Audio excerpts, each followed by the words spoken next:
Our movement is based and built on healing, on the healing power of prayer. Let's drink in that healing energy here in the sanctuary this morning. Let's all take a deep, full breath. Myrtle Fillmore, one of the co-founders of the Unity movement, was healed from tuberculosis through the power of prayer. The Fillmores began the Unity movement back in the late 1800s, around the turn of the century. And Myrtle had tuberculosis, was given a diagnosis of about 6 months to a year to live. And they had exhausted all of their options. They lived in Kansas City. They moved out west. They tried being part of the gold rush at that time, and that didn't happen. They traveled in a covered wagon on mud roads through the mountain to go live in a mining camp, and that didn't help her. So they moved back, and the doctors had given up on her. So they started turning to a spiritual solution. They heard a speaker named E.B. Weeks, and what Myrtle took from his message was this affirmation: I am a child of God, and therefore I do not inherit sickness. This week, I've had a sty in my eye. I look like I couldn't go to Lyndon Allen's party because I was too embarrassed. I was telling everybody that I got in a fight with somebody at the in line to vote on the islands. But really, I had a sty in my eye, and the first thing that occurred to me when I saw it coming up, because this happens occasionally, is that, oh, my mother used to get these all the time. And immediately, I thought of Myrtle, and I canceled that thought. Thank you, thought, and the truth of my being is I'm an expression of God. God is life. I am all the life that God is. Therefore, I do not inherit sickness. And so if you didn't know, if I took my glasses off, you might be able to see. But instantly, I started to feel better about it. Maybe not physically, but inside. It was like, oh, well, this is temporary. This too shall pass. It's no big deal. You can go out in public. I should have went to their party dressed as like a boxer or something. And I've been reading an article this week on unity.org, which is the website of the whole Unity movement. It's published in Kansas City, Missouri, where Unity Village is. That's where our headquarters is.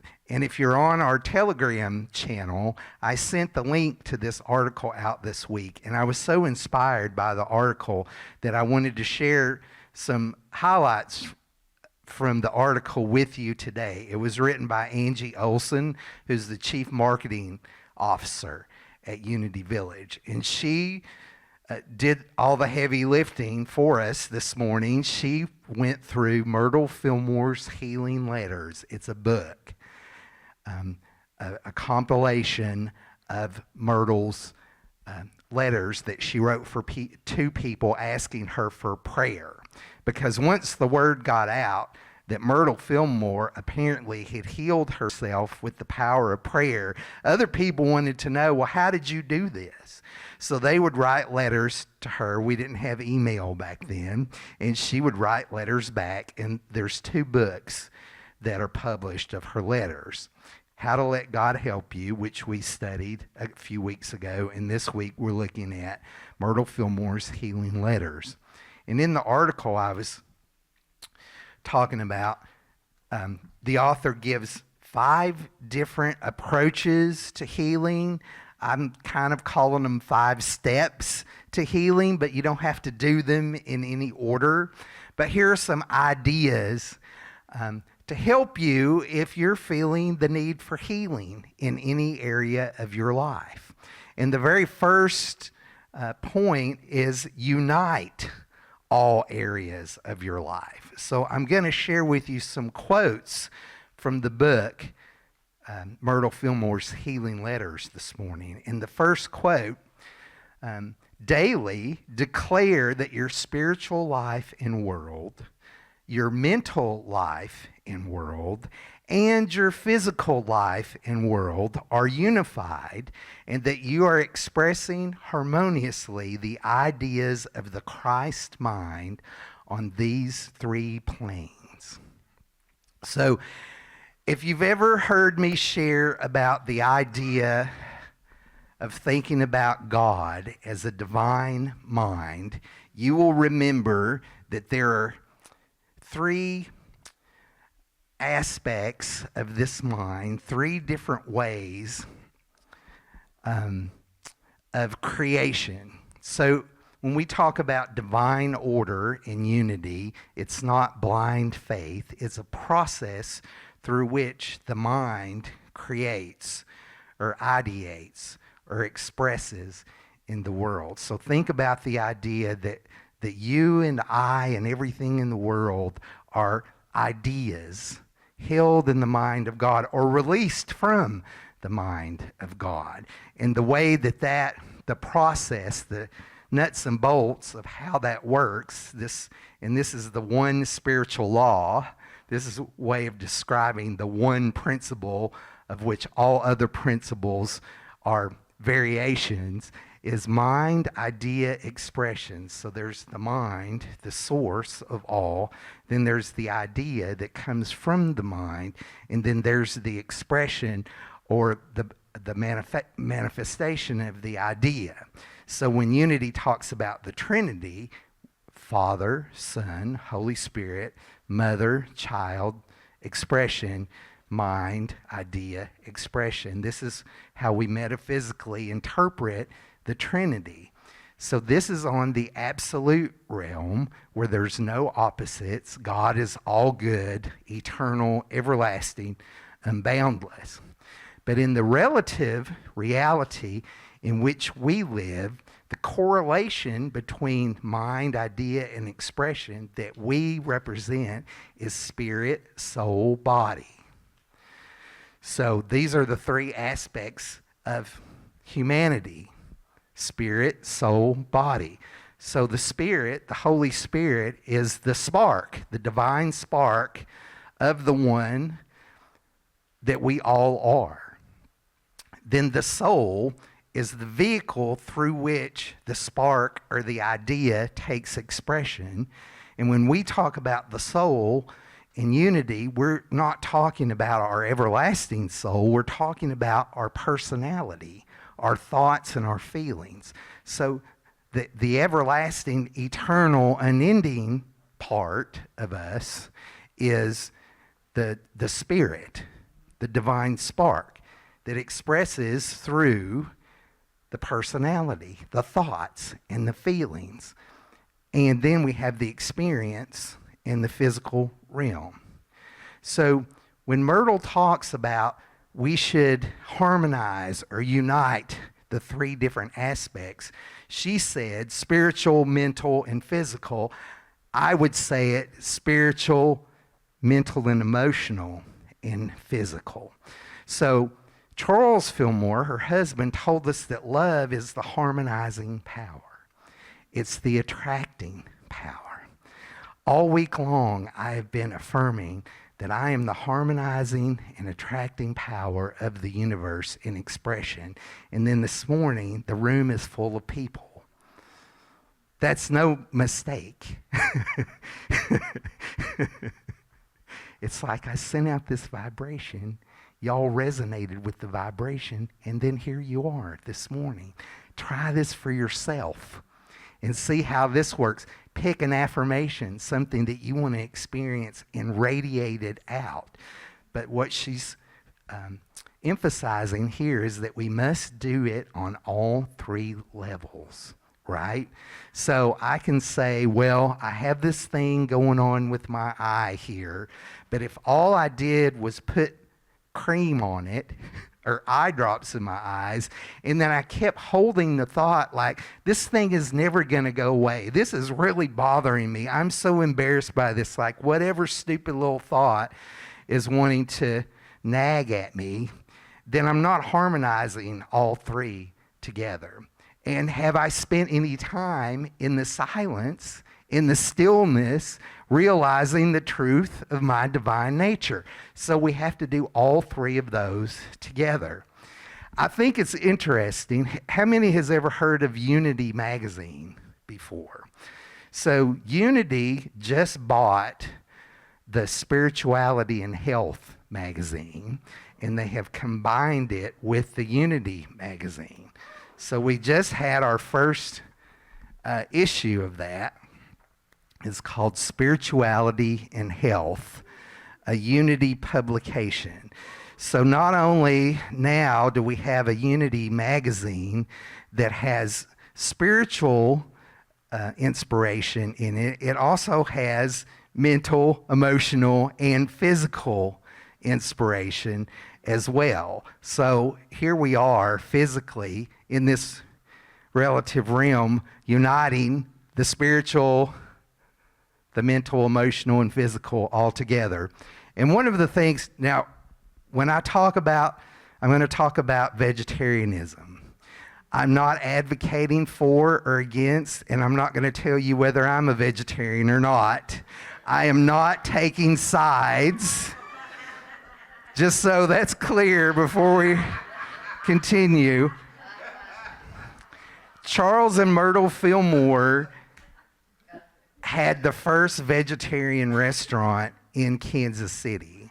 So they had a farm. It was 40 acres outside of Lee Summit, Missouri, which is where Unity Village started, which is now 1,500 acres, because Charles was also a real estate guy, too, in addition to being a spiritual guy as well, right?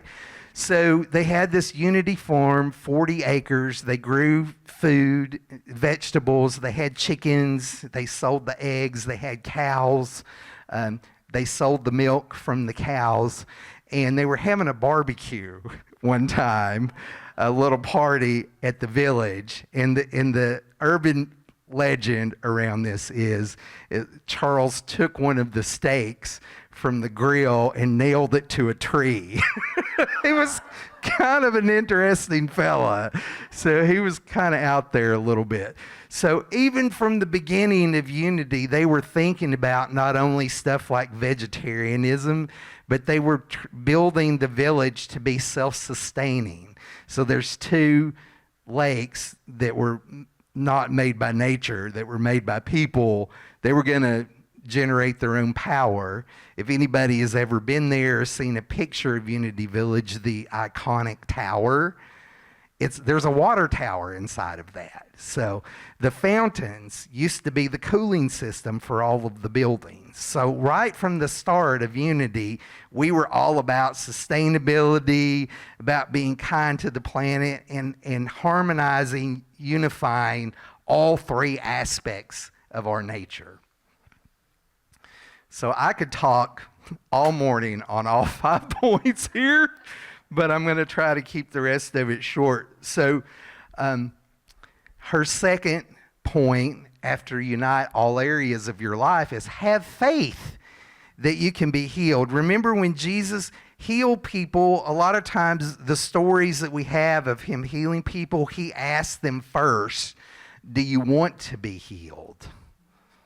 Do you want to be healed? Because sometimes we don't want to be healed. Like there's a payoff to being stuck in our misery, right? People feel bad for us. Maybe we're not expected to do things to the best of our ability. So think about that. If you're dealing with a challenge in your life, what is it doing for you? Are you ready to release that? There was one time I was having some stomach issues, and I went to Memphis, Unity of Memphis, to do a service there because I used to travel around a lot, and I was staying with the music director, and I said, I wish I could just figure out what is going on with my stomach so I would feel better. And she says, are you ready to feel better without trying to figure it out? Whoa, okay. And I said, yes. Yes, I am. Absolutely. I didn't realize I was stuck. I was keeping myself stuck. I have to know what this is before I can release it. No, have faith that you can be healed, at least on the inside, right? So her quote on this point is, when she's talking about her healing from tuberculosis, because she went into a room every day for 2 years. She had a chair for her and a chair for Jesus. And she used to ask every day forgiveness from her body for thinking bad thoughts about it, for cursing her body. I can't believe I was born in this body. I can't believe I'm sick. I can't believe I've got, tuberculosis. So she would go through and talk to all of her organs in her body and ask her stomach to forgive her for cursing it. Yeah, and she did this every day for 2 years. So we have a little prayer room over here. Anytime you want to, during the service, you can go in there and write a prayer intention on one of the slips and put it in the box in there, and then our prayer team will pray with you. But if you go in there, you'll notice there's a picture of a man in there, and it's an artist rendering of what Jesus probably looked like, not a painting of a white European guy, sitting at a table with all of his followers. The famous picture of the Lord's Supper that Da Vinci painted, those guys were probably sitting on the floor eating with their hands. They were not sitting at a table being served by people. So if you go in here, there's a picture, a quite nice picture of a young man looking at you with loving eyes. So this harkens back to Myrtle going into the room, sitting in a chair, one for her and one for Jesus. That's why I put that in there, right? So you can go in there and pray or put a prayer in the prayer box anytime that you want to. Now the thing is that it took her 2 years of doing this before she was convinced that she was healed, but she didn't show any signs of it. But she came out of the room one day and told Charles and anybody else who would listen, I'm healed of tuberculosis. And she lived to be 92 years old. Yeah, so she says about that, it was a change of mind. It was a change of mind from the old carnal mind that believes in sickness to the Christ mind of life and permanent health. I applied spiritual laws effectively, blessing my body temple until it manifested the innate health of strength. So she was not going to let go. She was going to keep wrestling that angel until she got her blessing. And then she had a complete change of mind. Be ye renewed by the transforming of your mind. And that affected her healing. So actually, if you think about it, whether her body was healed or not is kind of beside the point, because she was convinced, I feel healed. I feel whole. And isn't that the point of our health, is that we want to feel whole. We want to feel vital. We want to feel alive. I played piano for a lady at an assisted living place a number of years ago, and she was my shero because they rolled her out in her wheelchair. She was 100 years old. She had on this little beret cocked to one side with like these diamonds on it, and she laughed the whole time. And all she said, the whole party, we're playing music and we got all this food and, we're just having a good time. And she laughed and kept saying the whole time, thank you. I'm so grateful. Y'all are such a blessing to me. Like every word out of her mouth was how happy and grateful she was. Now, maybe that contributed to her living to be 100 years old and still being alive and vital. right? So number 3, turn inward. Turn inward. I refuse to believe in appearances. I am not stuck on what's happening in the outer world because I know it changes all of the time, right? So we turn within. This is what Myrtle says about this, that God is inside every one of us. Sometimes we pray to a God outside of ourselves. God, in the midst of us, frees us and heals us. Emmanuel, God is with us. You need to think of God, the all-powerful healer, as being already within you in every part of your mind, heart, and body. So there we have the threefold thing again. I would say spirit, mind, heart, and body. God is in you. God is as you. God is working in every aspect of you, bringing forth your highest good. And another thing that I practice every day, it's not enough just to think this stuff, but we have to say it out loud. There's something about the word, right? Because in the first book of the New Testament, the way it's arranged, the very first lines are, in the beginning was the Word, and the Word was with God, and the Word was God, and there was nothing created that was not created through the Word, by the Word.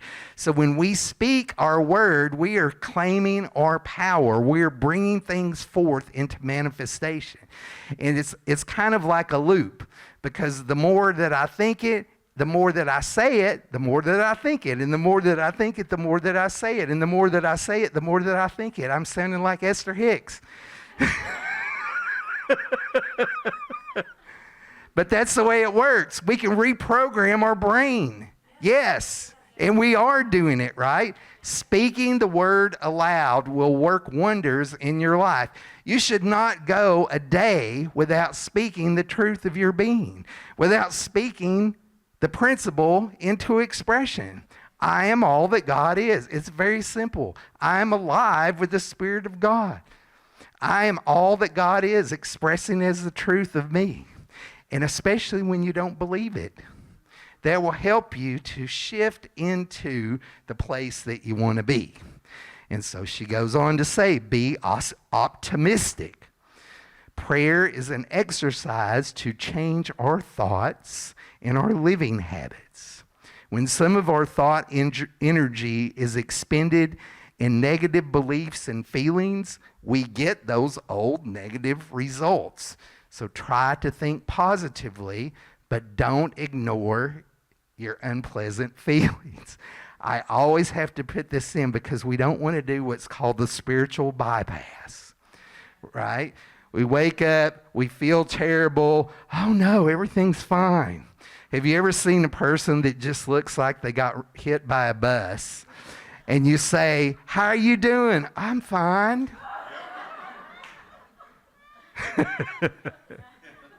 You know what they say in 12 steps about FINE is an acronym that means effed up, insecure, neurotic, and emotional.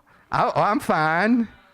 Everything's fine here. Nothing to see here. You know, we have to recognize and honor our thoughts and feelings and then realize that they don't have any power over us unless we give them power. Thanks for sharing. Now I'm shifting.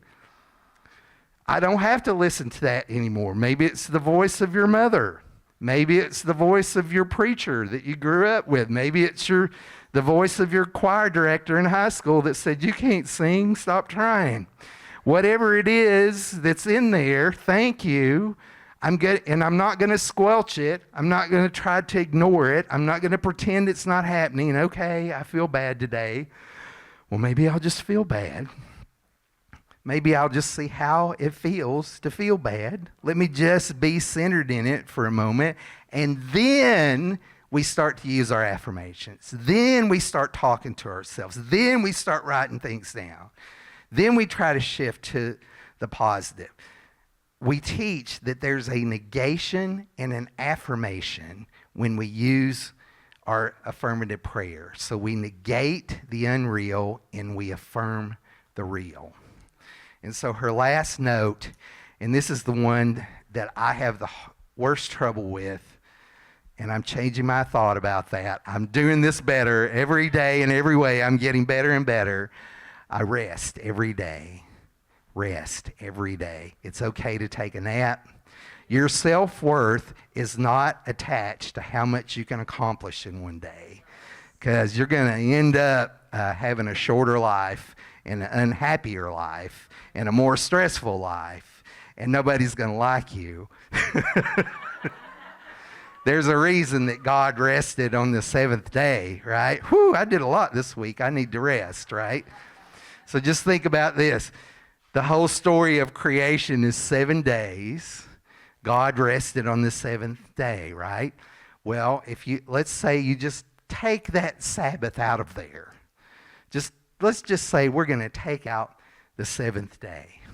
So we have 6 days, and then we have 6 days, and then we have 6 days. 666. What does that give you right there? It's like you're the devil himself. Get out of here. Go take a nap. So hopefully you got a little bit out of this morning. I invite you to explore this on your own. Go to unity.org. If you're on our Telegram channel, the link to this article is in the Telegram channel. If you're not, you can sign up on our website. Go to unitysavannah.org. There's a big square box. Click that, and it'll help you get signed up. And you can see past messages on there. So if you join our channel, you can see that. And also look for the book, Myrtle Fillmore's Healing Letters. It's actually, I think it's in the public domain. You might be able to find a free PDF of it if you do a search on the internet, or you can buy it through our bookstore, unitybookstore.org.